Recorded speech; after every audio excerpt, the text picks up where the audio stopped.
This is Lee Ridley. I was lucky enough to achieve 2 promotions with Scunthorpe United, but nothing compares to the joy I experience when listening to the Iron Hour podcast. Just a heads up, this podcast contains strong language, the good stuff.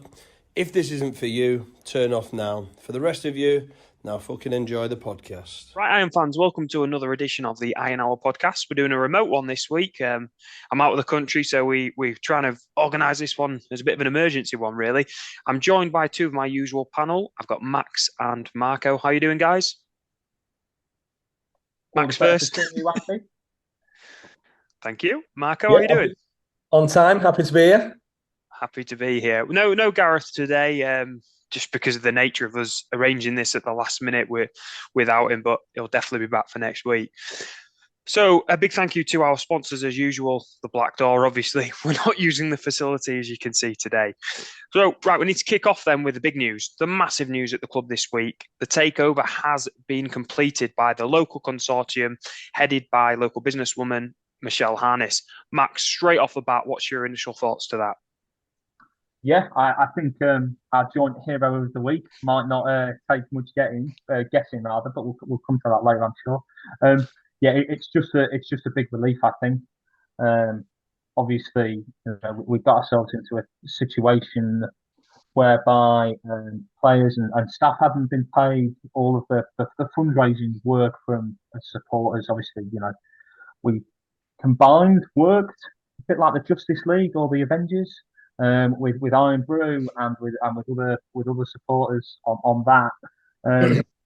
So actually, when you got into a situation where you went, wow, we've worked together to raise over £65,000, and then we've been taken over. It's been a good week. It's been a good week. Yeah, before I come to you, Marco, I think I just want to place on record a big thank you to the Iron Bru podcast, the Iron Bru Forum, for their collaboration over the past kind of like 7 days. As we've kind of like alluded to just there, Max, we came together, didn't we? And full props to them really, because they've been absolutely fantastic in all this, haven't they?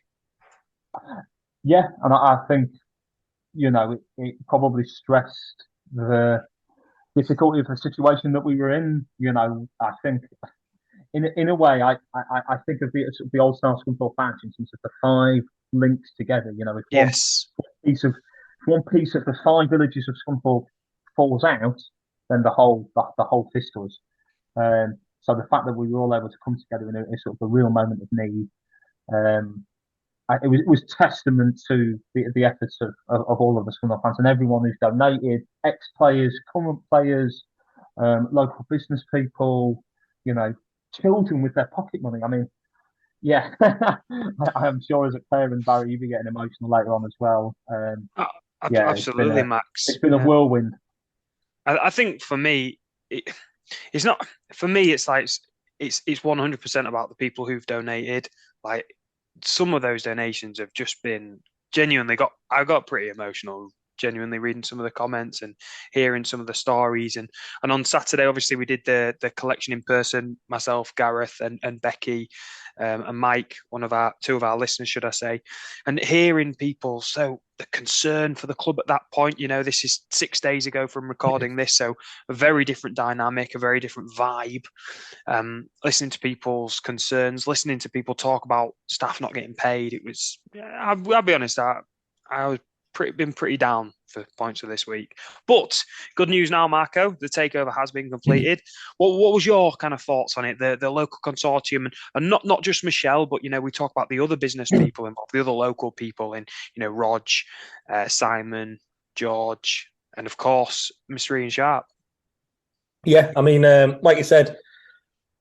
Just a quick one. You did miss Tom out when you're thanking Iron Bru. Tom actually brought the ball to the table, played a massive part in this. We couldn't have done it without Tom as well. So big props. Well said. Regarding the fundraising and the takeover this week, I mean, the last podcast we did, we mentioned the whispers are going to Gainsborough. If that's what it was going to come to, and then the next day, was it maybe that evening or the next day?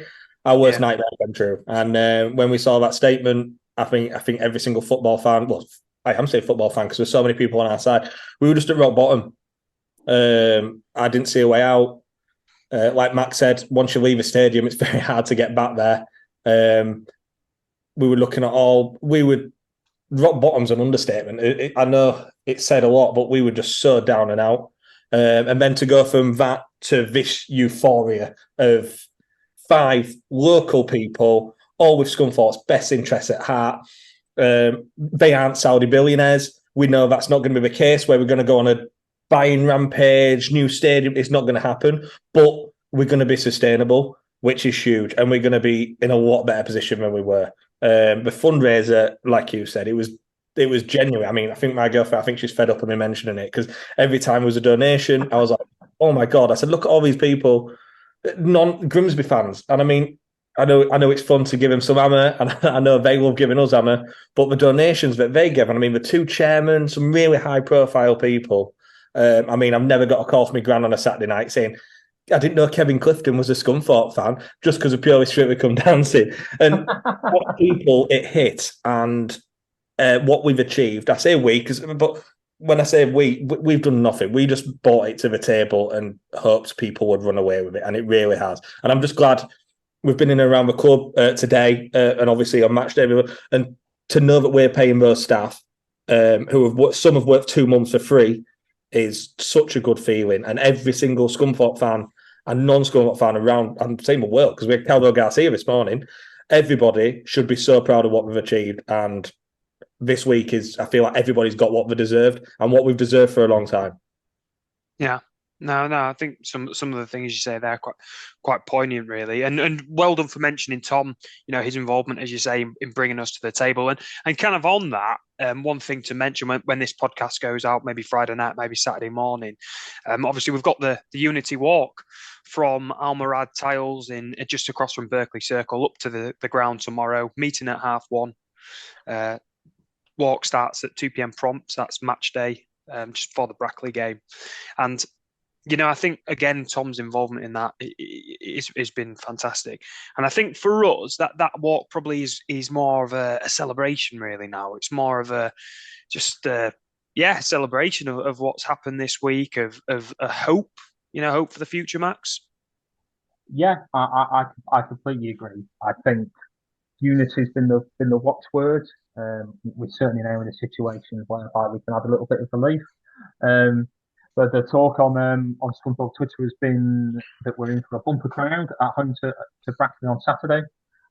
Obviously, at time of recording, we know from the likes of Simon Elliott's sort of interview with BBC Radio Humberside that there's lots of hard work going on behind the scenes to see whether or not a move to Gainsborough will be still necessary, or if we can still play at Gainsborough Park for a particular period of time. So it may or may not be, it still has the potential to be the last game at Gainsborough Park for a while. And I think, there will be a fair bit of emotion involved in that. And I know, I've sat down and stood up for some games, sort of flitted between the two, but made a particular point of going, no, I want to be on the Donny Road end. If this is the last time, I think there'll be a few lump in the throats potentially. I'm gutted to be missing it, to be honest. As I say, not in the country, so I won't be there today, whenever this goes out. So it is a bit of a shame. I suppose I'm going to quote one of our previous owners who said, we need to lower our expectations.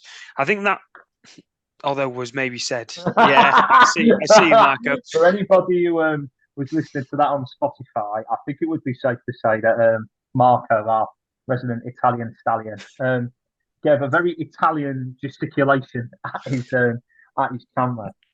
Yeah, he did. I think the message is now, though, I think that's probably never been more true. They've got an uphill battle. This new ownership, they're not, as Marco says, they're not absolutely minted. It's going to be tough, isn't it, Marco? It's going to be tough. Oh, 100%. When you said don't lower expectations, since then we had this picture in our head. We were a top end League One team. Yeah. Now expectations are a lot lower. We want our own ground, and we want to play in it. Do you know what I mean? We are very easily pleased, and it's the bare minimum. But that is our fairy tale at the minute. Yeah. If results on the pitch align with what's happening off the pitch, Scunthorpe, as much as we joke and we laugh, at this level, in the next level, Scunthorpe are a massive club. And it can really, the two go hand in hand. Obviously, results put bums on seats. And the main thing is getting Gladford Park full, supporting the new regime, helping them get money, because that's what it's all about. And that's what we've wanted for so long. No, well said. I think that I think a lot of the language from the official channels coming out of the club is probably likely to be around fans understanding that there's going to be a lot of effort to work through some of the kind of issues, some of the day-to-day concerns that the new ownership will have. Do you think that's fair, Max, for fans kind of need that patience going forward? Yeah, I do. But I think part of the reason why I absolutely despise that statement from Peter Swan at the time when he told us to lower our expectations is that I actually think, Scunthorpe fans are not stupid. Like, when that statement was put out, we weren't in the top of League One. We were right grubbing down in the bottom of League Two, playing some genuinely dreadful football. And as Marco says, we're now in a situation whereby people are already backing the new ownership. And we're already in a situation where we're pleased that, look, we don't want to move to Gainsborough, but if we have to, then now we've got greater confidence that the lights will be kept on, that we're in the hands of good local people who have got really strong links to the community and to the club. I mean, Michelle Harness worked for the club for 15 years.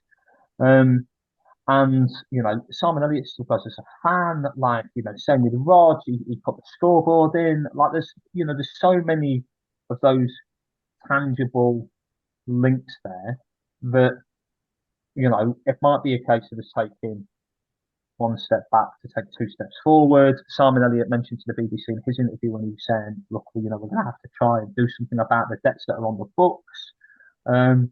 But that, for me, shows that the fans' commitment and patience is there. It speaks to the fundraising.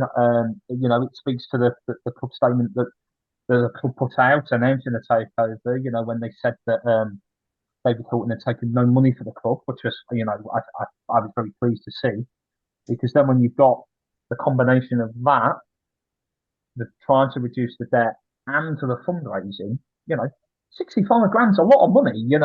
It's 2 months' wages for some staff. A little bit of money that you wouldn't have to spend otherwise, and you can focus in other areas. So, I'm confident that the Scunthorpe fans will help and support and have a bit of patience the whole way through. I suppose as well, two names you didn't mention there, which probably deserve a bit of a shout out too. Obviously, you mentioned the names from the local consortium, but props have to go really to just two people I'm going to pick out, but James Moody and Lee Turnbull, who quite honestly have kept things rolling, haven't they? Really kept the show on the road. Under unknown, fairly difficult circumstances. I think, all three of us, including Gareth as well, the fourth one, just want to place on record, really, a thanks to them. Is that fair, Marco? Yeah, I mean, we've seen firsthand, sort of behind the scenes. Obviously, when Hilton's came in, he came in, I can't remember the statement perfect, but he said we were running at a League One, League Two level, staff-wise. Yeah, and that was probably right. Do you know, and some of the kind of reductions that Hilton's made have probably been right, hasn't it? You have to, 100%, but that's led to people taking on a lot more workload. Yeah. I mean, Moody being sort of a shining star, I don't envy him at one bit. I think he's probably doing 4 people's job. Obviously, Lee is a pillar of a club. He's been there years.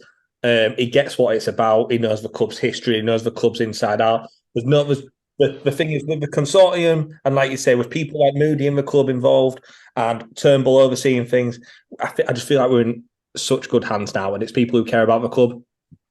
No, it's fair. I think another person we probably need to give a bit of credit to this week is he's had a quite serious operation in Jimmy Dean, and he's obviously been able to keep the show on the road. I think at the moment, does Scunthorpe sit in 4th place? Is that right? So for us to be that high up, he's done a fantastic job, hasn't he, Max? Yeah, I couldn't agree more. Look, in terms of the on-field form, we've had a bit of a sticky month, 6 weeks, but if given the amount of uncertainty there has been and that some wages haven't been paid and the number of injuries we've had, I'm not surprised.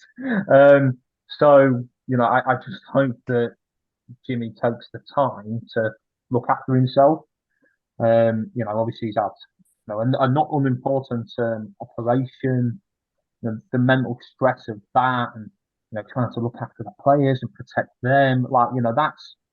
That's a lot for anybody to do in any normal job, let alone in a job when you then have, potentially on Saturday, 5,000 people come and sort of channel their hopes and their desires and their pride in their community through you and 11 lads on the pitch. So, Jimmy deserves an absolutely huge amount of credit, and I just hope that in the coming months his job gets easier. And Jimmy Junior as well, his donation to the GoFundMe put a smile on my face. Fantastic! What a gesture from the little guy, Marco. Yeah, 100%. I mean, the whole fundraiser just threw up so many. I mean, like I said, mentioned earlier, the Grimsby fan surprises in that sense. But like I said, when you've got actual children, I mean, fair play. And I know he said he wouldn't have had it any other way. He saved up his money. But let's not forget, there's kids who just get £5. And I know, fantastic, isn't it? That's their money. Do you know what I mean? Yeah. And they're giving everything they've got. But this takeover's for them. It's for them to have that chance of supporting Scunthorpe, to have that chance of going to your first away game, having your first awful burger at away game, because obviously ours are great. But that's what it's all about. It's giving them that opportunity to support their local club. And it just shows that them giving, it's 1, 2, 3, 4, but it doesn't matter. The fact that they're trying to help and getting on board, that fundraiser, it's given me a lot more hope for the world. But yeah, you're getting all starry-eyed there. Well, there's still some absolute bastards, but that fundraiser was really great to see. Right, I think we'll move on then, actually talk about some of the football, which has probably eluded us really for the last couple of episodes. We've not really been able to concentrate on the football as much as we'd like to, but I suppose we have to start, with the Buxton game on Saturday, and of course we went down 3-0, which was obviously disappointing. But if you look at the first 45 minutes in isolation, I think we played quite well, created a lot of chances. Could have been 2 or 3 up at half time, Max.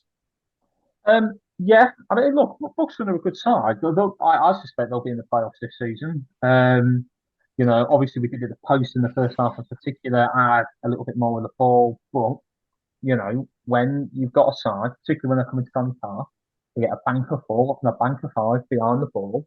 And in both of their games against us, you could see the Buxton were really well drilled, really well organised, and they don't make cheap, silly mistakes. And I look at the second goal in particular, and unfortunately, that was the one that killed the game. It was completely self-inflicted from a defensive point of view. But it was one of them things. I think if we're being honest, given the circumstances around the first game and then the replay, might have been fair cop. But we're now in a situation whereby we're, in a way, going to have sort of a similar game. We've already played Brackley twice in the last month. We know what they're about. We saw how they ended the FA Cup replay against us very strongly, right at the end of the second half and into injury time. So, yeah, that's what I want to see. I don't know if it's one of your stats later, but I know we've had Iron stats before say that our last 11 games, when there's been a crowd of more than 5,000, we haven't won any. This is the time we break that curse. Tomorrow or today, depending on when you're listening. Yeah, I mean, you're jumping ahead there. Let's concentrate on the Buxton game first of all. I thought their right back, I think it was Sam Minahan, who actually got that second goal you were just talking about there. I thought he had a fantastic game. I thought his goal was well deserved. And it's not often we talk about opposing team players, but I thought he just had that, our left wing, as it were, Cam Wilson and the fullback overlap. And I thought he just had him in the pocket, really. Thought he had a really good game. So that was my takeaway, because I was actually in the family stand, and I'm usually behind the goal in the Donny Road end. So kind of got a bit of a different perspective on the game. And yeah, I thought for me, their right back was pretty decent.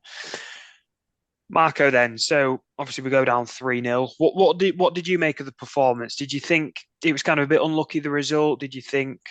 What did you think? I feel like there's going to be a couple more of them this season where not that we don't get the rub of a green, but just those chances in the first half are absolutely vital. And for a team that are coming up, wanting to go up this year, them chances we're going to have to take. When you said about Minihan, like you said, I've not seen many players at all this season so far that I'd say like, oh, I quite like him in our side, but he was one of them. He did stand out. He did a really good job on Cam Wilson. Like I said, like Max said, with what's been going off, if you went to work and weren't getting paid, you aren't going to be at the same level as you were if you were getting paid. Let's be honest. I think for Jimmy Dean, you just need to say that's gone. Let's forget about that. Honestly, I wouldn't even show him a game after. I would just say that has not happened. Let's look forward. It's a tough. I won't say it's a fluke result because there's some teams in this division aren't bad. Like we've seen, Buxton seem to have our number. To get what we were about. Both games, like Max said, over 2 legs, you'd say they deserved it. With Shithousery. Honestly, I won't say it was quality. It was knowing the game, being well drilled, taking the chances. And at that level, that's massive. And we're going to have to sort of sharpen up with our, not gamesmanship, but just making better decisions. That makes sense. Well, there was one thing that put a massive smile on my face on Saturday in amongst all the gloom. You have any ideas what that might have been, Max? I mean, it won't have been seeing me. So what was it? No. Well, it was seeing somebody on the bench, on our bench, listed as a substitute, the last substitute on the list. Oh, Andy Butler, yes, of course. What a moment that was. I saw him when he comes down the line to warm up, and you think, oh, he might get on here, you know. And actually, there was another one who played. So Buxton's first team coach was Paul Groves. Yes, who played with Andy Butler for us in the 03-04 season. Right. And you just had a moment where you think, God, after 20 years, like, have these actually happened? Yeah, you think, it was a really nice moment. I'd like to say the years have probably been kinder to Butler than me and you. Yeah, but no, I think even Ben Groves even. Oh. But yeah, it was a moment, and hearing the Donny Road end singing, that old Andy Butler chant was he put a smile on my face. I'm not going to lie.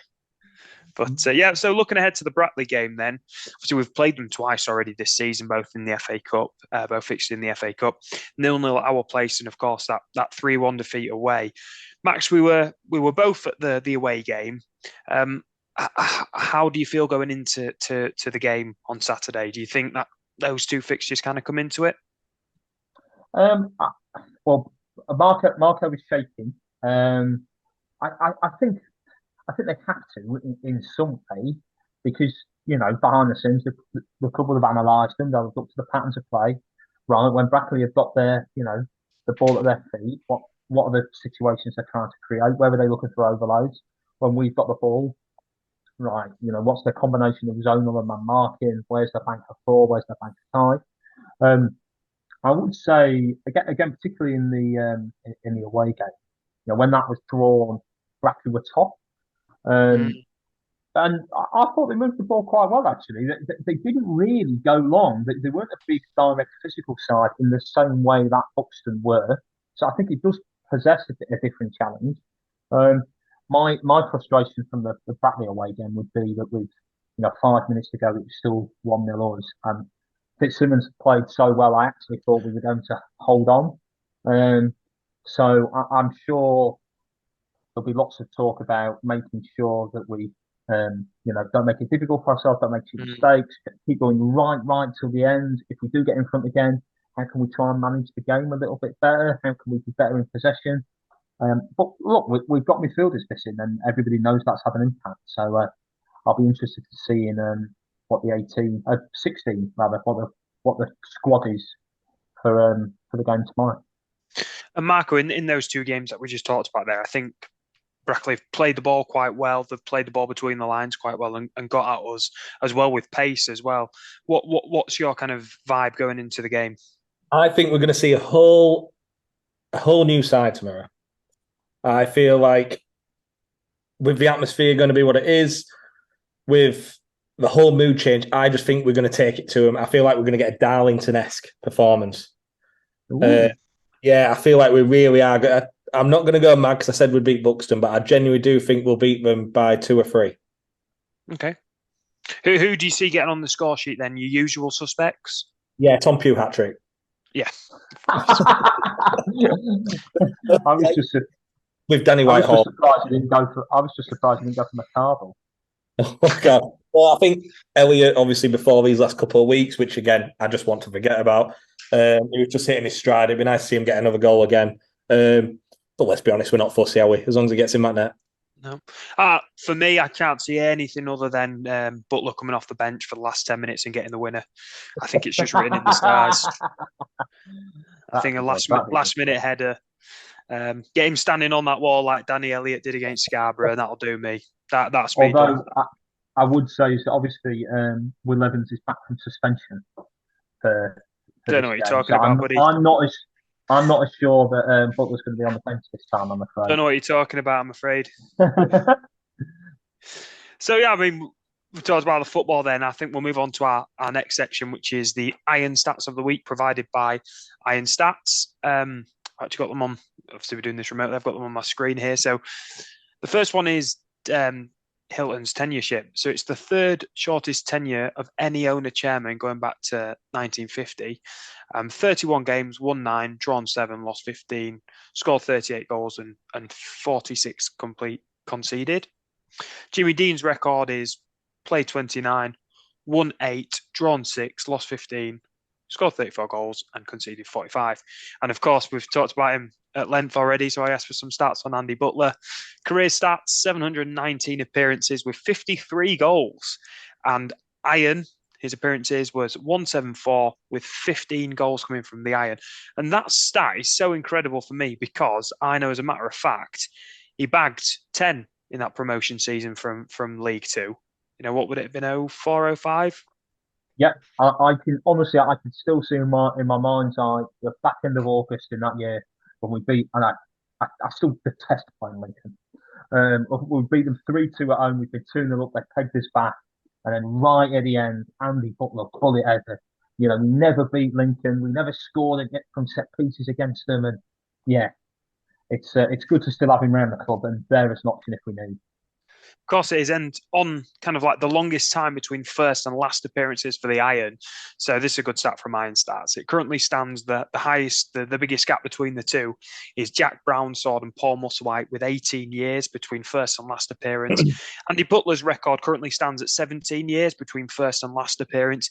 If he was to play this season, that would increase to 20 years, so he would actually take the lead in that one. So here's hoping he gets on the pitch at some point.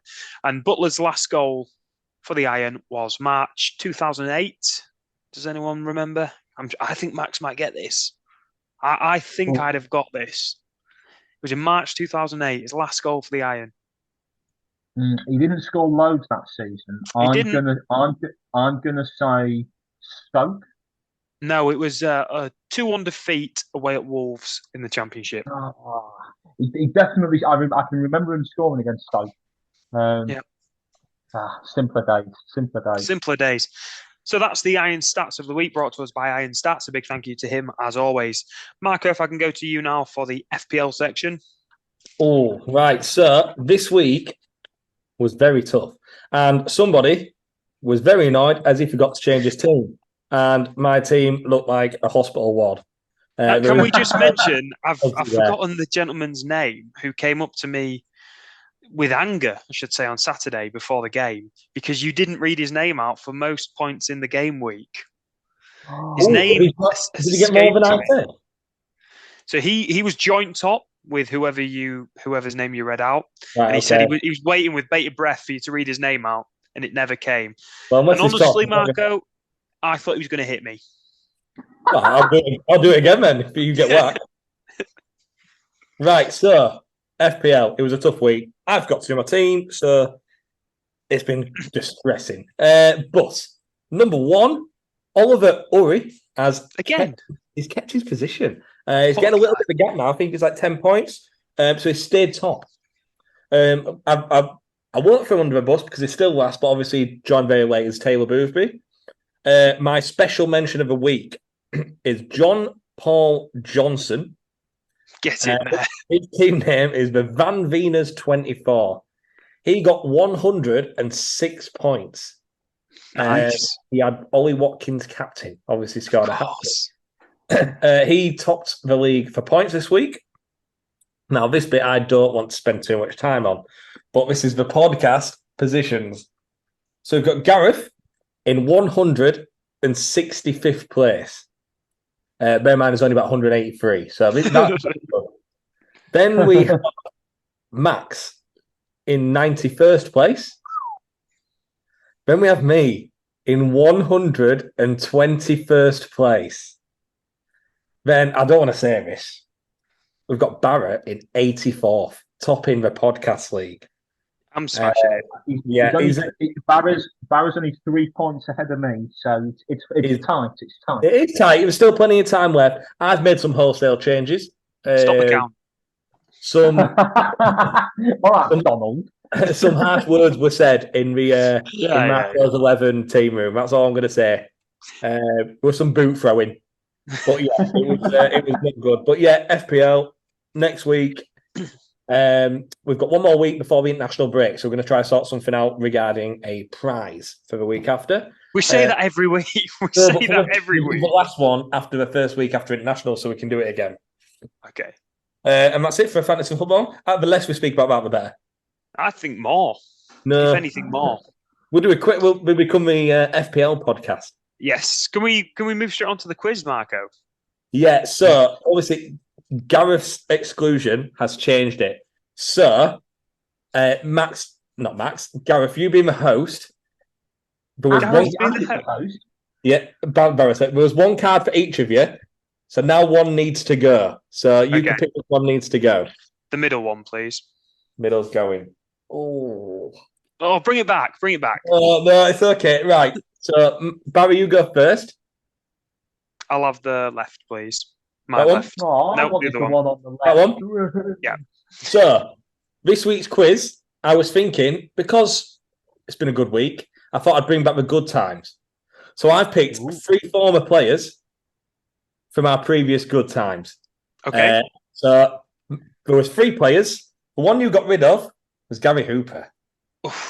Yeah. So, the player Gary Hooper's just off a Barnet. It was very relevant at the minute, so I thought, let's bring him in. But Barry's just killed him. So, the player just for the record, I haven't killed it. You've got Ramon Nunes. Which was the toughest of the 3. And a little fun fact about Ramon Nunes, when he signed, Alan Nill spoke to him very slowly in pidgin English, thinking he couldn't speak a word of English. Yes. And only for Ramon Nunes to reply with an American accent, because he'd been brought up in America. That's the most Alan Mill story ever. Right, so your first question, this is the toughest question of anything on the card. What team did Ramon Nunes score his most career goals at? Yeah, obviously, I've not got a clue. This is the toughest one. Couldn't even name a club. I will give you a clue. It's the team he started at. Okay. Yeah, I don't know, obviously. So I'm just going to go for the Honduran national team. Oh, no. FC Dallas. Of course it was. Which you should be knowing. Really? Anyway, there's still plenty. There's bonus point galore today. Don't you worry. So, Ramon Nunes scored 3 goals for the Iron. If you can tell me 2, I'll give you the point. Okay, I'm going to go Coventry. Yeah. Correct. And Colchester. No, you've got one more opportunity. Okay. Oh, that's rubbish. Leicester. I can't. To be honest, Andy, I'm surprised. The one you haven't mentioned. This is the famous one. Yeah, it's Crystal Palace. Yeah, and one more. Oh, and one more. Yeah. Was it Portsmouth? It was Portsmouth. Wow. Fucking hell, Max. Matt Fair got a play. red card. Right, so for a bonus point, this is very hard, but it was also the nickname I called him, unknowing it was his actual. So I want you to tell me Ramon Nunez's nickname back in Honduras, or what it translates to here. Think of his stature. Oh. What's the name of that geographic phenomenon? You are way off. Oh, am I? Yeah. What is the name of that, by the way, Max? El Nino. Yeah, El Nino. That's what I was going for. El Oh, Nino. you're not that far off. Is that your last answer? Yeah, El Nino. That's all I can It's think. El Principito, which is the Little Prince. Of course it is. Why wouldn't it be? You got the worst card. That is the worst one, but you picked it, so it was only you to blame. Yeah, okay. I'd have got the middle one. I wouldn't have got. Yeah, well done. I've just realised how funny it is that Max has got this card, and you can see I've not. Okay. Your player. But hang on. Right. If this is a card on Jonathan Ford, we riot. You've got Johnny Forte. Right. So right. Go on. Just give me the questions. Just put me up into it. Which team purchased Jonathan Forte from Scunthorpe in 2011? So I know Southampton. this. Bollocks. It was when Nigel Adkins, and I believe it was in the January transfer window. It was. Yeah, come on, we're on the clock here, guys. Yeah. And then which team did he score the most goals at? So what his career goals? He had lots of clubs, but this is just in one spell. So in one spell, which team did he score the most goals at in his career? I suspect it's Notts County. Wrong. Oh, he was there for a while. Exeter. Well, he had a lot of spells at Notts County, but not in one period did he score more than he did at Oldham. Oldham. On 1860. Right, so bonus point. Yeah. I'll give you a point if you can tell me what his job is now.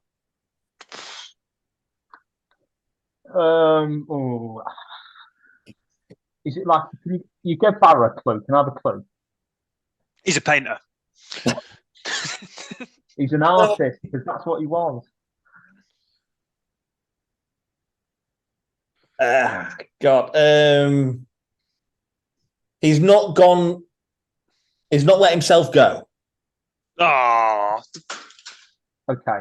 So I've got a dreadful joke, but my actual guess therefore is personal trainer. Of course. Personal trainer, yeah.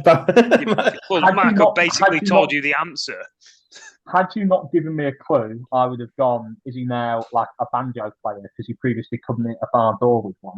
Oh, boo. Barra, kick him. It's positive week. But yeah. 2-0. That was 2-0. The Gary Hooper one. Do you know why he's been signed this week? Why? By Barnet. Yeah. Because he's available? Well, I do know what the link is. No. The Barnet manager used to play with Hooper at Grays Athletic back in the day. Yeah, and he'd seen him playing Masters football for Celtic last week. Fucking ace. Absolutely brilliant. Yeah. What were the Hooper questions? Come on, let me embarrass myself. No, because I'm really tight for time, guys. I don't think you understand this.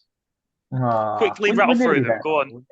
Right, so he got signed because he was playing Masters football and still looked like he could do a bit, so he's ended up at Barnet. So Gary Hooper is one of the few ex-Scunny to play in the Champions League. But last week, which former Iron player made his Champions League debut? Oh, that's a great question. I think. Is it your man Murphy at Newcastle? It is your man Murphy, Jacob Murphy, yeah. Good answer. Still no point. Or this week, just to be relevant. That is not a question about Gary Hooper. That's a question about Jacob Murphy. I'm going to get nil points. Yeah, fairs. And same again. Where did he score the most goals in his career? Oh, what, Jacob Murphy or Gary Hooper? No, Big Gaz. Where did we get Murphy from? It's got to be Celtic. It's got to be Celtic. Yeah, Celtic. Oh, Big Gaz. Sorry, Big Gaz. He scored 43 in 95 at Celtic.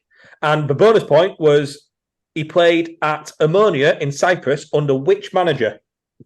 Bleach. Oh, come on, Max. That was funny. Well-known manager. No. Yeah, is it Alan Pardew? No. Oh, it's somebody daft like that. Mick McCarthy? Neil Lennon. Oh, well, that of course that makes sense. I'm sorry. He said ammonia and I said bleach. You know. Yeah, trying to bring it back. It's not going to work. Okay, fair enough. We're tight for time, Barrow, apparently. So go on. Yeah, well, we're winding up. I just need to mention the charity football match. I'm just bringing my calendar up here, which is taking place on Sunday, the 22nd of October.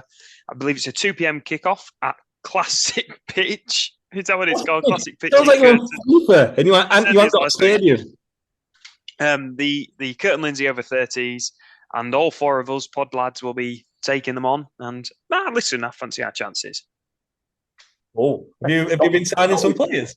No, well, yes, maybe 1 or 2, but the rule is they have to listen to the pod. Like yeah, they have to listen to the pod. So we ain't got an 11. Well, no, my missus is in net. And how can people donate, Andy? Yes. Yeah. Thanks for putting me on the spot there, buddy. So there's a Just Giving page, which we will be tweeting this evening and again tomorrow. And the funds go to SANS, which is Stillbirth and Neonatal Death Society. As we said last week, fantastic charity. So, yeah, that's what we're raising money for. Really good. And before we finish, guys, just want to say one more time, a big thank you to the Iron Trust, the Scunthorpe United fans who've helped us, and once again to the Iron Bru for kind of like teaming up with us this week and being part of the journey with us, taking us on the journey with them. Just from us here at the Iron Hour podcast, we just want to say a massive thank you to them. And as we finish with a little bit of positivity, looking ahead for the future under the new ownership, we just want to say, up the Iron. Up the Iron. See you at the match.